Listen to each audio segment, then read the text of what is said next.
ఆనైపోయి అంతటినీ కొలిచేసిన పాదము.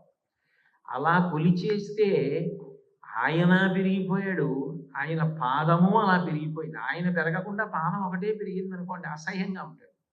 ఆయన పెరిగాడు. ఎంత పెరిగాడు అంటే రవిబింబం ఉపమింప పాత్రమగు ఛత్రమై శిరోరత్నమై శ్రవణాలంకృతియై గళాభరణమై సవర్ణ కేయూరమై చెవిమత్ కంకణమై కటిస్థలి ఘంటయై నూపుర ప్రవరంపై పదపీఠమై వటుడుతా బ్రహ్మాండము నిండుచో. ఆయనది వ్యాపకత్వం. ఆయన అలా బ్రహ్మాండములు దాటి వెళ్ళిపోతున్నాడు. అలా వ్యాపిస్తున్నాడు ఆయన. వ్యాపిస్తున్నప్పుడు దానికి అర్థం అవ్వడానికి వ్యాపిస్తున్నాడు వ్యాపిస్తున్నాడు వ్యాపిస్తున్నాడు అనకుండా పోతన గారు ఒక అద్భుత ఉపమానం వేశారు. రవిబింబం ఉపమింప పాత్రమగు ఛత్రమై.